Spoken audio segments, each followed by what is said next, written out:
short-term rentals are by and large one of the greatest mitigators of tax liability to any investor that is not an active real estate professional.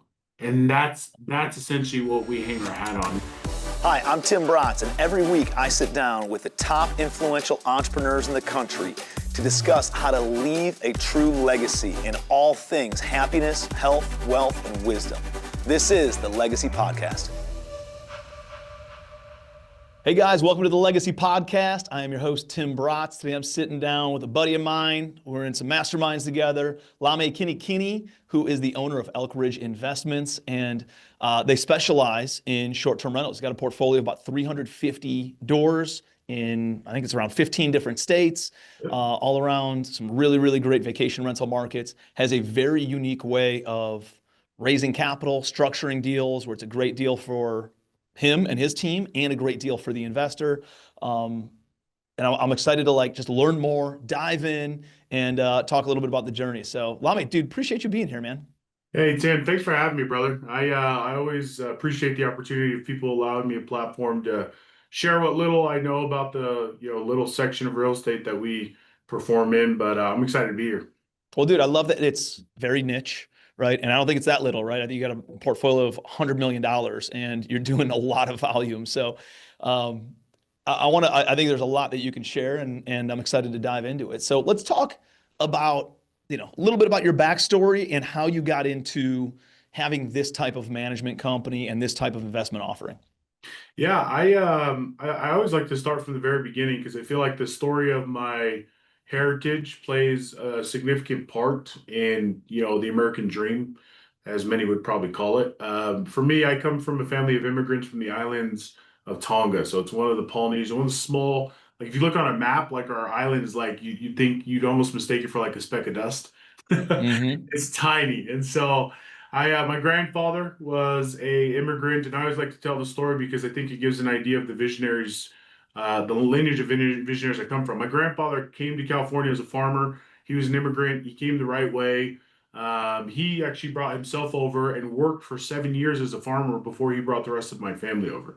And Wow. when he brought the rest of my family over, my father comes from a family of 6, and the 4 oldest are all immigrants. He brought them all over, and then the 2 youngest it's a girl and a boy, are Americans. So my dad is the youngest of 6. So my dad is actually American. I'm second generation. But one unique story about my dad is when my grandfather was delivering my dad, he had a vision. He had a vision that his youngest son would be an American physician. And so my dad was named Lyle Milton Kinikini, which is a very plain Jane American name. The reason being, Lyle Milton was the name of the OBGYN, the physician that delivered my dad. And so my grandfather did that to basically as a symbol of this guy will eventually be a physician. Funny enough, decades later, we'd find out that when my dad met my mom, she looked at her birth certificate and she too was delivered by the same exact physician, Lyle. No way. Right. And now here 60 years later, my dad is a very successful physician. So he's a psychiatrist, got his medical degree at the University of Utah, and now he's practicing in Hawaii, right? And so I come from a very strong lineage of visionaries that understand and appreciate the American dream.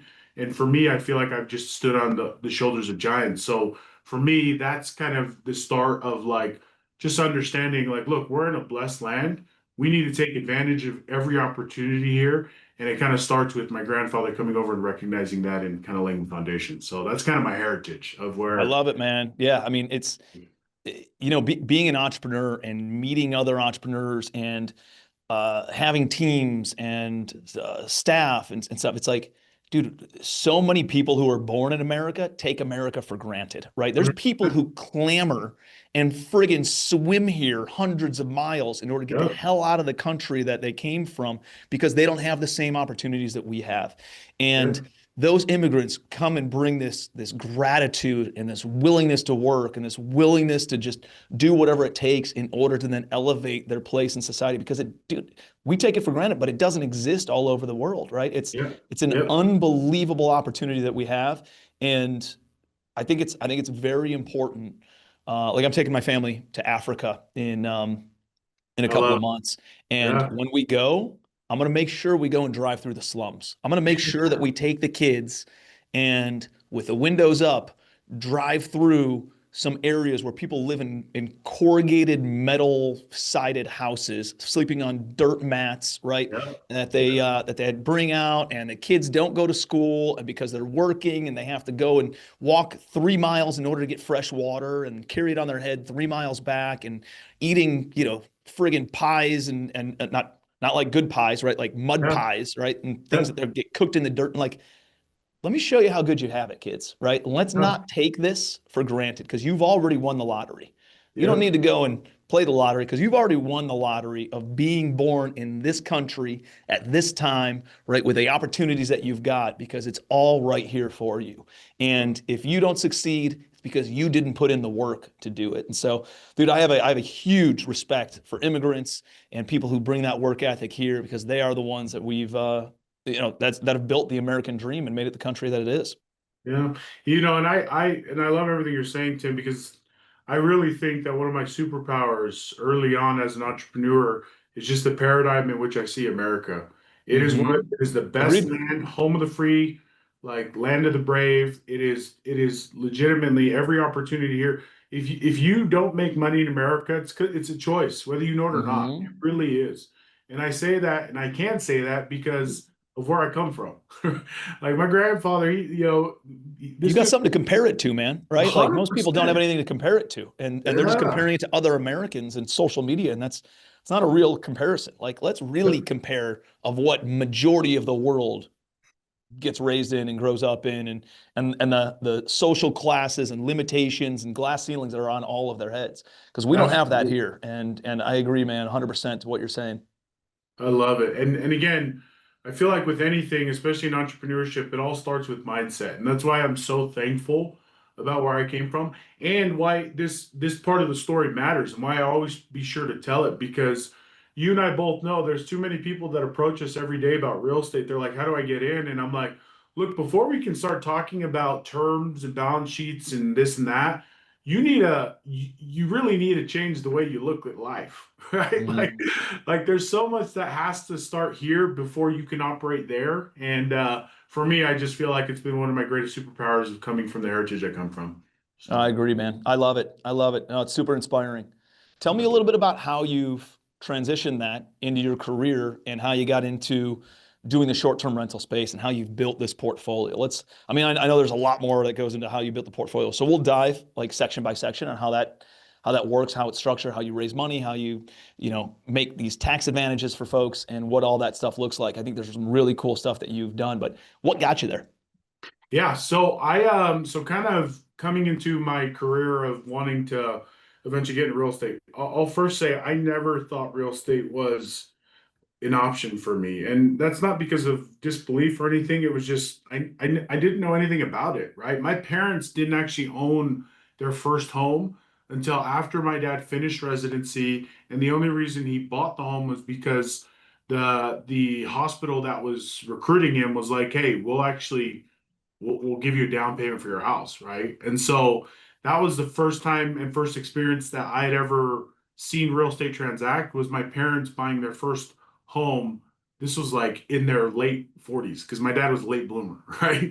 And so real estate was never a thing for me. What I actually started out in was pursuing the American dream as I had seen it through my dad, which was education. So I actually started early on in pursuing medicine heavily. And what's interesting about it is I wanted to focus so much on studies that I actually started to take these internships that paid well. And the first one of the first ones that I did was a door-to-door salesman internship. And the only thing that I got excited about was this young man telling me, "Hey, the average rep makes twenty to $30,000 in just a summer by coming out and selling security systems." That Hmm. fascinated me, not in the opportunity itself, but the money spoke because I was like, look, if I can make 20 grand as a college student, I could focus on my studies. I wouldn't have to work, right? Hmm. So I went out, I made 40 grand, and I did that for 3 consecutive years in the summer between my freshman and sophomore and junior year, all the way up till my senior year, right? And I progressively started getting better. And mind you, this whole time I'm like, I'm a doctor, I'm a doctor, I'm a doctor, right? And progressively, year one, I made about 35 grand. Year two, I made 75 grand. Mind you, this is in the summer. That's And then wild. year three, this is the summer between my junior and senior year. I'm going into my senior year, right? I have the MCAT scheduled, have all the prereqs, right? I'm a chem major, minor in business. I go in and I make 6 figures in a summer. And I remember telling my dad, I'm like, Dad, like I made 6 figures in a summer. Like I'm super, like this is awesome because it's going to allow me to get a good head start on medicine, education, this, that, that. My dad sits me down and looks at me and he's like, I think you really need to reconsider what your life path is, considering you made that in the summer, right? And Hmm. so I dropped out. That was the first time I had made a decision that I was going to pursue anything outside of medicine. And I dropped out to pursue sales. And that's where really the real estate journey started for me, because once I committed to that, I started making really good money, multiple 6 figures. And that's when I started to do real estate in tandem. And I share that story because people always ask me, like, hey, how did you build your real estate portfolio in such a short amount of time in the last 5, 6 years? And I always tell them I didn't. I did it in really 10, 12, because these really those life skills, especially those soft skills that I learned in door to door, helped me later down the road when I started to really scale my portfolio in negotiations, in EQ, in being able to talk with people. Because really, to me, real estate is really a game of people. Like we think Hmm. it's an industry of assets and liabilities, but it's a game of people, right? When you can go and communicate to a motivated seller, when you can communicate to a lender, when you can communicate to an investor, those are all people. And really, door to door sales is what gave me the soft skills to then eventually jump into real estate. And the way that that came about was really I was in my sales job. I started buying real estate on the side while I was in my sales profession. I bought my first home. Think my first Airbnb, not knowing it was an Airbnb because I bought it when I was 25 years old. This is back in like 2018. And I was like super stoked because like, look, I beat my dad by like 20 years, right? I bought my first home like at 25. And when we lived in it for a year, we decided to move. And I told my wife, I was like, I am not moving furniture. And so we're like, hey, let's try out this Airbnb thing. And that's what started the journey, right? Was me just buying this house that I thought we were going to live in, ended up moving out, and then it turned into a short-term rental. And that was kind of the start of the journey leading up to it. So, I uh, love it, man. No, I think there's a couple things. Like your dad, especially like someone who comes from an immigrant family, usually has this predetermined expectation on their kids, right? I've seen that across a lot of my buddies, a lot of my friends who are like, here's what you should be doing. You should be doing this job. You should be getting this career. You should be going to school for this. And it's like, it's really put on them by their parents. And I think there's a level of wisdom and a level of openness and like a lot of respect I have for your dad to say, hey, yeah, I went on this path of becoming a doctor, right? My kid wanted to do this path. It's a great path, can provide a great family, lifestyle and ability to raise a family. And at the same time, let's have the emotional intelligence and the awareness that I'm still stuck, right? I'm stuck in trading my time for money as a physician. yep, And my son's found something at a young age that meets and or exceeds what any income could ever be as a physician. Let's take a look at this, right? Like let's sit down, let's have this conversation. I think that's a really cool, an amazing support network, and I think that's something that needs to be highlighted for us as we have these ideas for what we want our kids to one day achieve or be or pursue. And it's like, let's be open to this stuff. Let's be open to opportunities, right? And let's let kind of the path flow. Obviously, we can set them on a trajectory and be kind of the bumper guards on yep, that. But at the same time, like things can pivot, and that's okay, man. Change is all right, especially if there's something that they can make a bigger impact in, and they can pursue that really they appreciate and they can enjoy. yep, So, got to give your dad a lot of credit for that. Um, absolutely. and then the other thing you had mentioned, excuse me, was the soft skills that get built up, and I'm 100% in agreement on this. Of we don't know the skills that are compounding over time. But there are things that you will use in life that transcend business, that transcend industry, that transcend market cycles. And dude, having the fortitude to do door-to-door sales, and I did it too. I had a painting company in college where I went door to door knocking, and then I ran painting crews over the summer, and I did that for a couple years. I did it also in the part-time when I interned for a major home builder, right? And I learned those skills on the world-class sales side of things on how to sell homes and the psychology on this stuff. And you don't know the little breadcrumbs and how they're going to lead to some sort of destination and how it's going to compound over and over and over again. And then all of a sudden it's like, boom, it appears, right? Like we have a software right now that we're launching. And I never saw myself in software. I never saw myself in tech or prop tech or fintech or any AI type stuff. I'm actually much more of an analog kind of guy, if you will, right? Like I just like unplugging, being out in nature. Like that's much more my thing. But guess what? The breadcrumbs of real estate, right? And the breadcrumbs of raising private money and the breadcrumbs of having a debt fund and the breadcrumbs of bringing on investors. One of those investors is a world-class software engineer who saw the inefficiencies in current property management software, said he could develop it.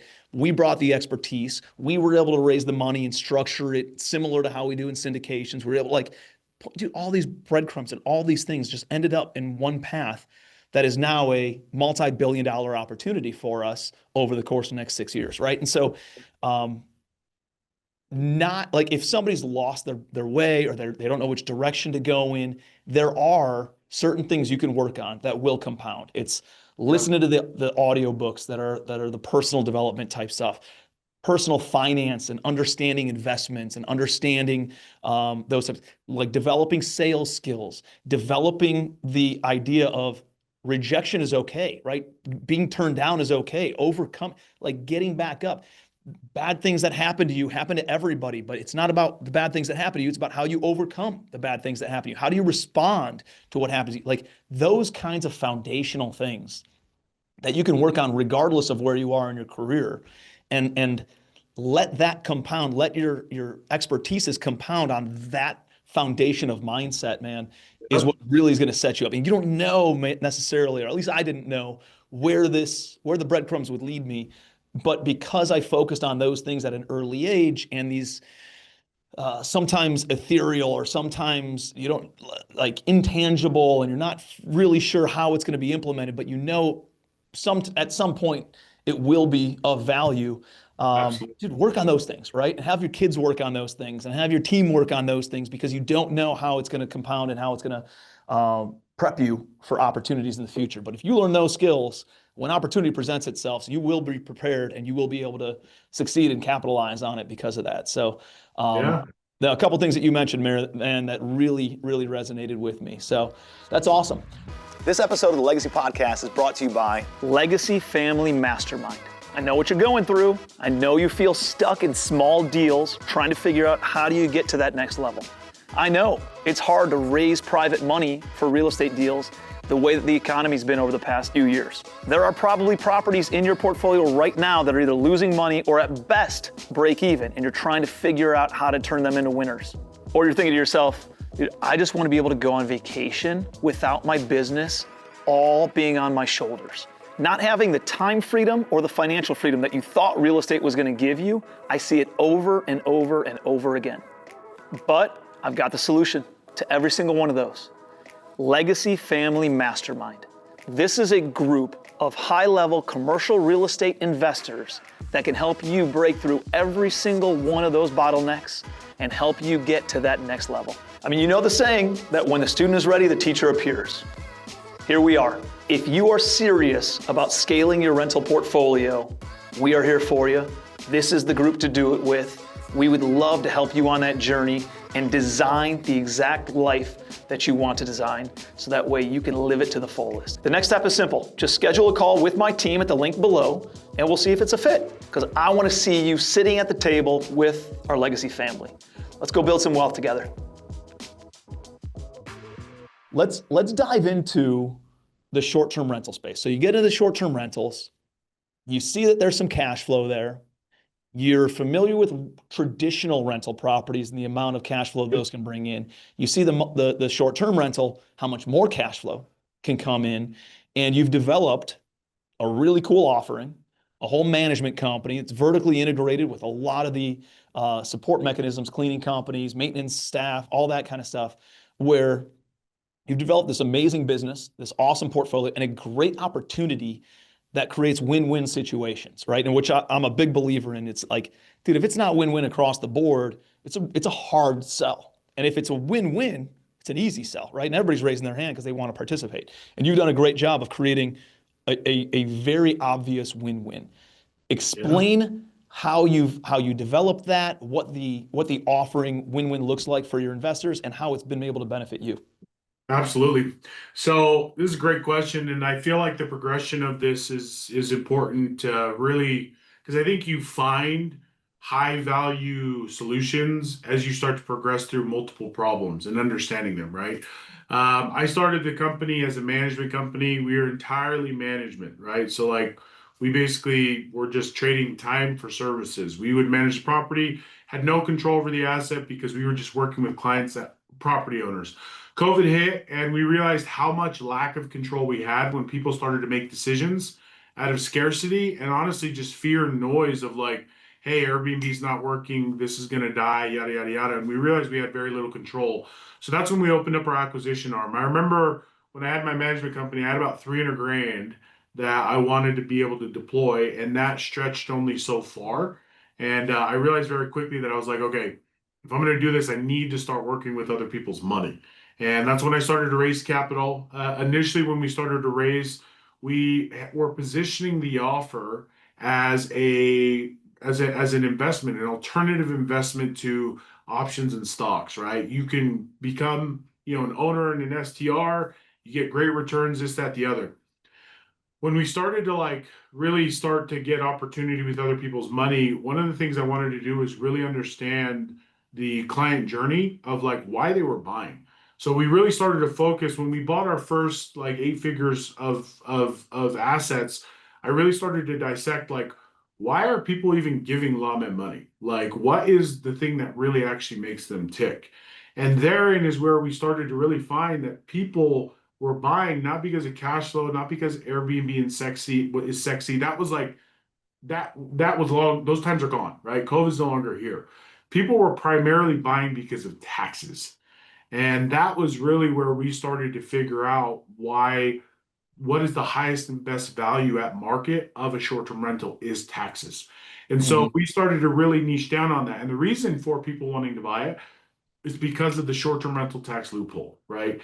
And just to give a brief description of that, what the short-term rental tax loophole does in layman's terms is it allows somebody who's not in real estate, somebody that is not a real estate professional, to qualify for tax benefits against that asset as if they were, right? Mhm. That's what the short-term rental tax loophole. So you can take significant tax benefits in year one of a short-term rental that you own, right? Based on a few things that we teach them how to do.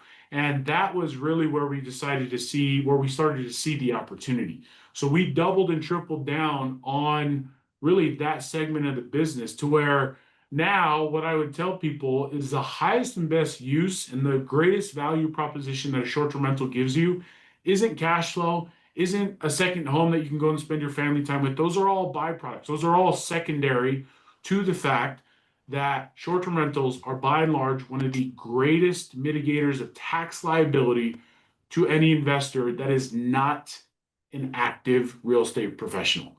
And that's essentially what we hang our hat on. And so today we work almost exclusively with wealth advisors and CPAs because we're attacking the active tax liability bill. There's very few things that a physician can do to attack his active income, right? And that's one of the things that we do, and one of the ways we built our business to really solve that specific problem. And so that's what we do today.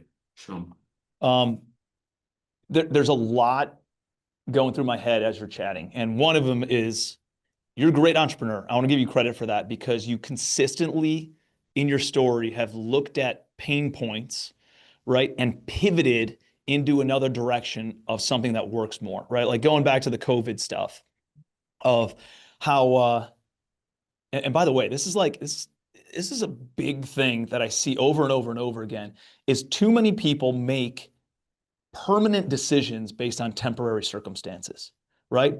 Emotional decisions based on emotional long-term decisions that they're going to have to live with the results for long term based on short-term circumstances.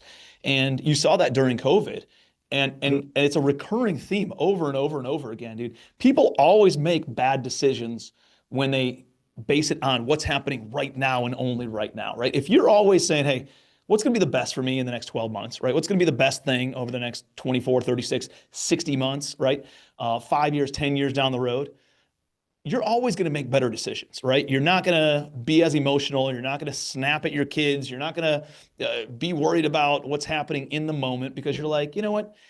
It's a little bit tighter right now, but if I do this, it's going to be best for the long term. And in the next 3 to 5 years, property Yep. market's going to come back. The property's going to appreciate. The debt's going to be paid down. Whatever your situation is, gets cleaned up if you make a decision based on what's best for the long term. And uh, and so I want to acknowledge that, and hopefully everybody who's listening to this acknowledges that whenever they're in a difficult situation and they need to make a decision on something, dude, just take a sit back and say, what's going to be best? What's the best decision I can make in this situation for this circumstance over the next 3 years? And I think you're going to get the best answer by doing that. That's a great exercise that everybody can work on. But a lot of investors don't do that, right? A lot of investors sell, right, when the market starts going down. And they're buying because they're circumstantially excited when the market's going up. In stocks, in crypto, in real estate, in no matter what it is, they're following the trends, and it's not always the best decision. So that's number one. You though saw that, and you saw, and by the way, man, I had a management company that managed third party from 2016, 2017, 2018, sold it in 2019. And you're like a punching bag all the time, dude. You're a punching bag with the city. No matter You're, how good you are, right? bro, you're a punching bag with the tenants. You're a Yeah. punching bag with the owners. And Yeah. then you're positioned and you're pigeonholed, like to your point of, yeah, the city's pissed because there's repairs that are needed, or the tenant's pissed because there's repairs that are needed, and you Yep. can't get money in, and Yep. you're still the representative, and now you're on the hook and getting the bad reviews because an owner won't contribute to improving the property or doing like Yep. it's a Yep. tough business. Like It's brutal. managing property's tough, and and so I have empathy for a lot of property managers, but also a lot of property managers do a shitty job, right? Like that's It's also the fact. case. Not saying that about you or me or anybody else, but um, sometimes they get a bad rap because just like in anything, there's good ones and bad ones. But even the good ones, dude, it's a hard business. And every time you make more money, you got to hire more staff, you bring on more overhead, and it's really hard to get ahead until you exit and you sell the contracts, and hopefully you get a lump sum. Then you go and implement that on your own. But we sold it in order to then implement those same systems into our in-house owned properties, right? Yeah. I'm doing all the work for other people. Why aren't we doing this work for ourselves to build our own wealth? And I pivoted very similar to you of like, let's start reflecting. Let's reflect on our situation. How can we make this easier for us and also better for the investors? And you've done a great job of that over the course of the past 5-6 years as you've navigated these different trajectories. So moving beyond that, you took a look at what, and I think a big part of this raising money is understanding what the investors are looking for. And the Yep. reality is it's really only falls in 3 buckets for the most part. One is cash flow. 2 is equity upside. 3 is tax benefits, right? If you can help investors with those 3 things, or you can create an offering that checks all of those boxes, or have 3 different offerings so that way you can just order take and you can allocate some of their money to this one and that one and this one. Dude, it's now whoever the investor is, right? No matter what their goals are, if they're younger, if they're older, if they need predictable income, if they're willing to take a little bit more risk and get more upside, almost all of them want to offset taxes because they start realizing as they start making more and more money that they need more tax deductions. That's always part of the conversation. So, dude, you were aware of that. You looked at it and said, how can we design this? There's this, loophole, it's a loophole, but it's a completely legal, ethical, moral Correct. standard written in the tax codes that there's certain investment vehicles that you can utilize to offset earned income, even if you're not a professional in that space. And so for anybody who's listening, who's not familiar with the tax code, is usually in the standard tax code, there's two buckets. There's active income and active losses, and there's passive income and passive losses. You can only offset active income with active losses. And then you can offset passive income with passive losses. Real estate professionals, right? Like depreciation's a passive loss. Real estate professionals put everything in one bucket. So if you're a real estate professional, you can offset your active income of flipping houses, of wholesaling houses, of short-term capital gains with your passive. Did I say active losses? I meant active income, passive income, or active income, earned income, all those things with your passive losses. So now you can take your depreciation and offset those active gains with that. But you have to be a real estate professional. What you guys have done, which is amazing, is found this loophole where if you dedicate, I think it's like 100 hours, right? Yep. Towards Yep. the per year, which is 2 hours a week on average of active participation. And there's certain qualifications, there's certain activity things, and I'm sure you Yep. guys help create resources and ways that people can Correct. then easily check that box. Yep. They can now take the depreciation, your investors can now take the depreciation, which you co-own with them on these 350 short-term rentals. You bring on an investor into that deal, you co-own that with them, and you can allocate a certain amount of the depreciation as they meet these active participant requirements. And they don't Yep. have to be a real estate professional. They could Yep. be a traditional W-2 employee. They could be a white collar professional, a physician, an attorney, a doctor, insurance person, or Yep. have another business that's not real estate related.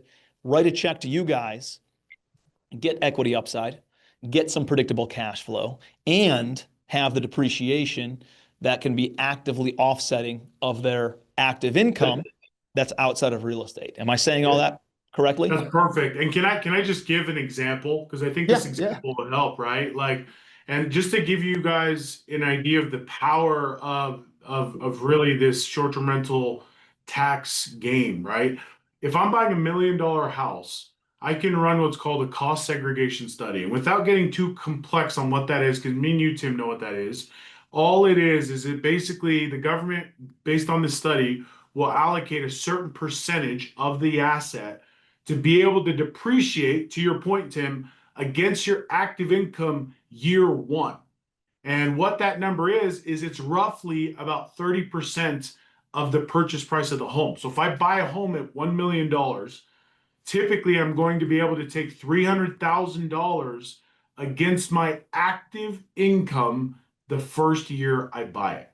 And where this game really changes is when you can work with a company like us that will source properties seller finance. So we'll put close to 5 to 10% down as our average.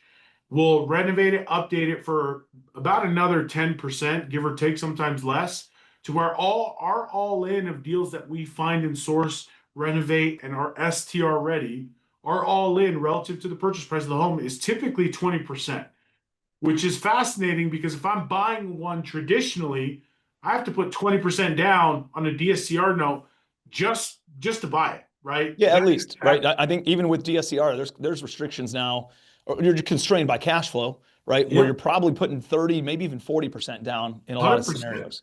And so we are very unique in what we do because we will source and buy creatively good deals, rent ready homes.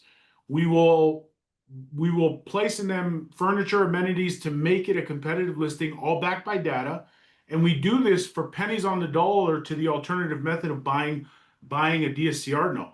The beauty about what we do as well is because it's a seller finance note, our blended rate is like 4.25. So not Mhm. only are we getting incredible money like an incredible discount on our money all in, but we're also buying properties that have incredible debt, right? And Now so with the terms that you're getting with such little down and such a low interest rate, that could be seller finance, or it could be, I assume, like some sort of like assumption of the existing debt or a subject to exactly. or something along Yep, those lines. yep, that's It, exactly it it. are you paying? I mean, which is fine. You could pay a retail price for the deal, get the seller their price point, and at the same time, because you're turning it into STR, it'll cash flow a lot more than an annual lease, I would assume, right? Yep. Well, and you bring up such a good point, Tim, right? Because a cost segregation analysis, which ultimately is what gets you the dollar value of what you can take against depreciation year one, that number is basically pinholed on a few things: land value basis, your depreciable basis of land, and what you buy the property for. And so, frankly speaking, like the purchase price, unless I'm overpaying by a significant amount, I'm actually not really worried about it because the more I pay on it, the more benefit I get from the tax dollar. I just need to make sure that whatever I pay is a realistic number to essentially eventually appreciate to that or above that within whatever time frame that I need to, whether it be 5, 10, 15 years, right? Mm-hmm. And so to that end, like the purchase price, I'm actually less worried about what that is as long as I'm not over purchasing significantly. When I say significantly, 100 grand or more, right? I have overpaid for properties of what they are today because 50 grand more on a purchase price doesn't really matter much when I have a 4% interest rate and when I don't need to refinance it for another 10 years. I'm going to make that Yeah, difference up, and, right? and that's the thing, man. If you're getting some sort of, depending on the amortization schedule or how long the current debt has been in place, it could be in Exactly. place for 10 years already. So now you're already past where if you look at an amortization schedule, majority of it in the first 10 years goes towards interest Interest. expense instead Yep. of Yep. principal. You're Yep. already 10 years in. Dude, you're slamming down principal way faster than you would otherwise. And so you can very quantifiably know exactly how much the principal balance is going to be in 7 years or 10 years when you go to refinance. And you can say, hey, yeah, well, we're holding it for 10 years, but by year 2.5, we're going to be beyond break even of the premium that we paid, but we got to do an awesome property, right? Yep. That we're able to cash flow more than what a traditional rental would. It's going to appreciate over time because it's growing like crazy in the area and blah blah blah blah blah. Where it does make sense. So like, dude, I totally get that. I love that part. Yep. Um, what does And it what look can I, like? sorry, can I just close the loop real Yeah, quick? yeah, Because please. I just want to come back to this example of what it looks like, right? So what this means is like somebody can give us 200 grand all in to be able to buy this $1 million property. And what they get out of it is 300,000 against their active income year one. They get a fixed distribution and now they have a rental in their portfolio. That is the benefit of the short-term rental tax loophole. And So let's frankly, it's let's benefited let's for show quantifiably what that means for someone, because somebody who comes in for $200,000 and they get $300,000 of depreciation, let's assume they're in the highest tax bracket, which is the federal tax bracket's 37%. 37% on $300,000 is what, about $115,000 or something. Yep, yep. So it's Just about a about. hundred, yeah, somewhere around there. 30 plus another, yeah, about 112, something like that. I'm doing this off the top of my head. $112,000 of actual tax dollars that would have gone to the government that don't have to be, that can now go towards this deal. So the exciting part here is that out of $200,000, it's really, they're only coming out of pocket about another 80 or 90,000, 85, $90,000 in order to then be in this deal. Correct. The benefit though is they're getting, I don't know, what's your average preferred return? 6% or something? Yep, about six, 6.5. Yep. Let's call it 6%, but you're making 6% on $200,000, right? So you're making 12 grand a year. However, part of that money, on $200,000, majority of that money would have been going to the government. So your Mhm. actual out of pocket is only, call it $90,000. So to make 6% make $12,000 a year on a $90,000 investment is actually right around 13 or 14, about 13%. Yep, So yep. now all of a sudden you're looking at this thing. Uh, it is a solid return on investment from a cash flow standpoint, and then they have equity upside and ongoing benefits. So Yep. here's what's the carve out? What's the caveat, right? Is I would say probably the biggest thing that we need to educate people on that nobody ever talks about is the recapture side of things. Yep. So talk a little bit about recapture. What does that look like?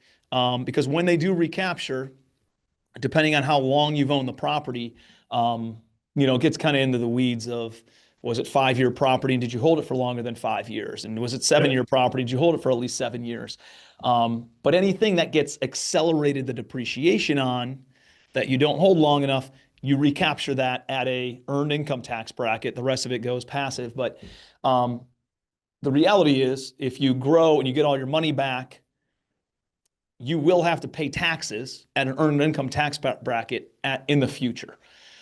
The benefit there, Assuming you don't continue to participate in real estate, right? correct, So correct. If you get cashed out 1031. and say, hey, give me my money back and any profits Yep. and whatever that looks like. So the goal there is, one, knowing that you kick the can down the road, right? The idea here is, can I kick it down 7 or 10 years? And can the money that I save be invested in other things to then compound over the next 7 to 10 years? And what's the time value of that money? Because Yep. the tax man's going to come knocking at some point, but it's a math equation of, can I generate enough revenue and cash flow and equity and deals by investing this over the next 10 years? And the other thing is, there's probably going to be other opportunities, right? You're not going anywhere. I'm not going anywhere. These are deals that, and business owners that you're investing with as long-term partners that can do this for the next 50 years, whether it's this investment or another ancillary investment that you can get some depreciation in.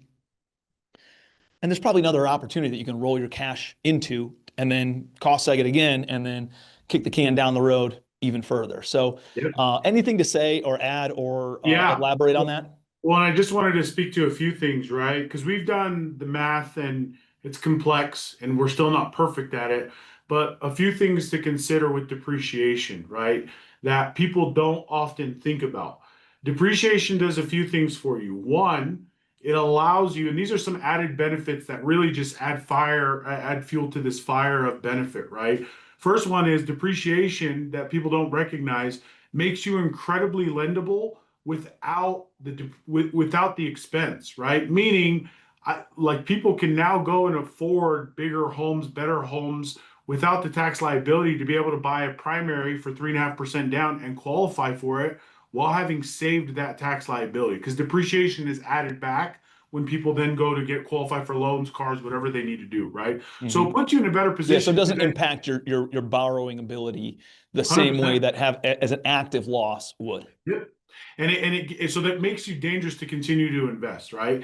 And then the two big things that is often not talked about in attacking your AGI through depreciation is marketplace insurance premiums go down because of that. And then the second is if you have kids getting ready to go to school, select universities, not all of them, select universities, which there's a majority, like the majority of them, they actually they look at your AGI when determining your child's eligibility for assistance, for FAFSA. And these have been some of the two biggest benefits that have not been talked about, but we just know because our clients come back and tell us, right? And this Because is they don't add it back in that regard when it comes to student loans, right? that's Or exactly it. students credits Tuition. and discounts, Exactly. Yep. tuition. And so when you collectively start to add some of the benefits of what you're doing by really attacking your AGI with depreciation, it's a no-brainer. It really is because you're creating an asset, you're becoming more lendable to be able to then go reinvest, and you're saving dollars on two big financial buckets in your day-to-day life, which is insurance premiums and your school's tuition, your kid's school Mhm. tuition, right? And these are all benefits of this tax game that, frankly, Tim, we both know this is the game of the wealthy. This is how you keep money in your pocket because taxes in anybody's day in life is by and large your biggest expense. And it's often never viewed as that. It's just viewed as its own category. But in Mhm. reality, when you can, and it's not really just my investment, I'm not really pitching me, I'm really pitching the idea of like, know the tax game because the Mhm. tax game saves you incredible money holistically in your day-to-day life. And they don't connect the dots often enough. And that's what I'm trying to do. So, Dude, I love it, man. And we do it similarly with apartment complexes and stuff like that. Sometimes at the end of the year when I have too much depreciation. I usually raise it from real estate professionals because it's just clean and easy that way. They Yeah. can Yeah. offset. But this is a really cool loophole, and we're actually doing something similar with our software.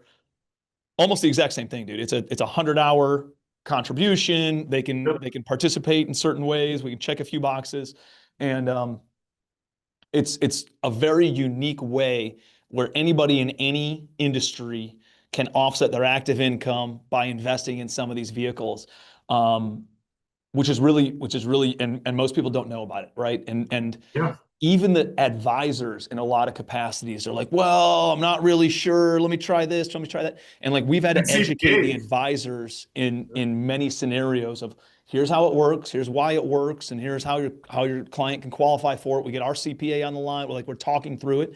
And so there are some barriers to education in order to get people comfortable with it, but it's a very real thing. Like we've done it, you guys do it, and there's businesses that are built on these types of tax advantages.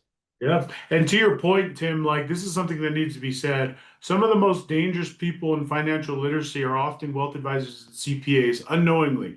And they're not malicious about it, but it's pure ignorance. I can't Mhm. tell you how many clients have come to me after they've talked to their CPA and their CPA is communicating to them what I'm doing doesn't exist. Right. And that's just a lack of education. Right. And you will be surprised at how many CPAs and wealth advisors I have to sit down and teach them about this specific section in the IRS code, Yep. right? And I that's to your point, that's that big barrier. And so, any of those of you that are listening, if your CPA is not actively finding ways through real estate to attack your active income, then frankly, they just don't know enough. And that's why people like us will always exist and be valuable in the market because we bring that education and that benefit to the marketplace. Dude, we're financial advisors with an actual fiduciary responsibility. Like we actually Yeah. we can educate people. And now we're not licensed, so we got to be careful around that, which is silly because we know more about this stuff than most licensed people do. And yet, Amen. but we can educate people on this, lead the horse to water, right? Point out the tax. We've done it in the same capacity of like, you know what? Here's a letter from my CPA outlining all the different tax codes and exactly how this offering can Yep. impact you. And by the way, here's 5 different use cases on how Yep. you can become active and the participation pieces and how you can and blah blah blah to like make it so stupid simple that even their CPA can get it. And still, we have to hop on a call once in a while, but it's it's just educating people, right? And then when you Absolutely. find a great advisor who really knows what they're doing, you bring this to them, they're like, oh my gosh, this is what all my clients need, right? I needed the service provider to do it. Like I didn't know people actually had a business surrounding this. And it creates consistent lead flow and consistent investor flow for guys like us, which is pretty 100%. awesome. So 100%. 100%. that's So great, man. Well, where do you see you got yourself in the next 3 years? What's kind of the goal? What's the ambition? What do you guys want to achieve in the next 3 years? yeah, I think for me, there's a twofold to that. I'd love to get to 1,000 doors of under assets under management of active short-term rentals. That's not a big number, but when they're all short-term rentals, it feels a lot bigger. uh, but mostly because of the impact I think it's going to bring to your point of the awareness of this tax advantage strategy, right? That's my biggest goal. We're starting to see this shift in the short-term rental like market of it finally being adopted into mainstream finance, such as lending, right? 5 years ago, 3 years ago, you couldn't go to a bank and have them account for short-term rental income to get a DSCR rate, right? You couldn't. They would ask for 2 years of stable income of actuals before they would even consider those numbers. Now, there's a handful of banks. There's a lot of banks that will actually take data and comps from the area and they'll qualify you for the loan. That's just one example of this adoption that is slowly taking place of short-term rentals being a stabilized means of real estate and real estate investing in the financial world. And for me, taxes is one of those. I want to continue to bring, and frankly, I want to be the number one solution for people that are wanting to take advantage of taxes through the short-term rental game, right? And so Mhm. this adoption is starting to take place. And for me, that's the goal. That's where I want to be. I want to be the go-to. Everybody thinks of Lamè when they think of short-term rental tax benefits. and that's what we're trying to aim to do. So. Love it, man. Now it's super exciting. I love what you guys are doing. You obviously know you know your craft very, very, very well, and you know how to educate, you know how to articulate it, and it's why you've had so much success. And there's no doubt in my mind you will achieve that over the next 36 months. So, dude, proud of what you built. It's awesome, and I think you're providing a lot of value to the marketplace. So, where can people connect with you? Where can they follow you? Where can they email you if they're interested in maybe doing some business together or participating in some capacity? What does that look like?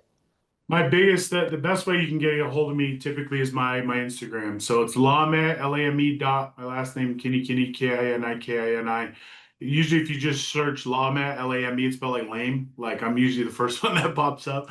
But that's usually where people can get a hold of me. A lot of people wonder if have a team. I do have a social media team, but me, myself, personally, I'm actively in my DM. So if you guys can reach out to me there, I'd love to chat. So. Awesome.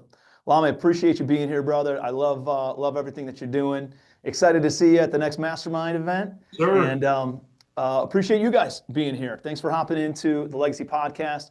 Please give me your biggest takeaways in the notes. Give us a like, give us a subscribe. And if there's any way that we can support you, be a resource for you, don't hesitate to reach out. We're here for you. So appreciate you guys being here. We'll see you next week on the Legacy Podcast. Thanks, Tim.